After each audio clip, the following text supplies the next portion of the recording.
मजा लो छुट्टी मार मार के मजा काम काम।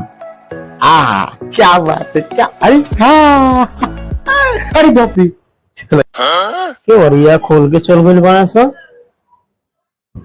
साला काम पकाने को जी काम को जब ऊपर वाला दे खाने को तो कौन सा जाए कमाने को हो।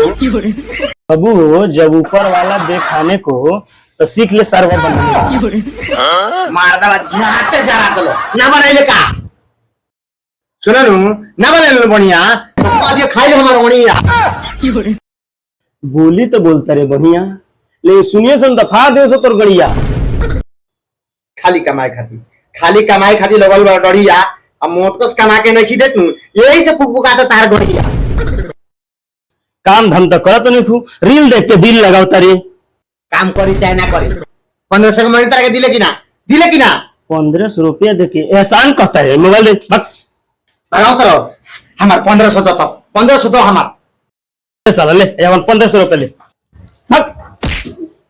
साला ये रुक आइए अपन देख ले बगा दलो सुनो ज्यादा बाबू जी से कहो। तो उम्मीद करते हैं कि आप सभी को वीडियो पसंद आया होगा।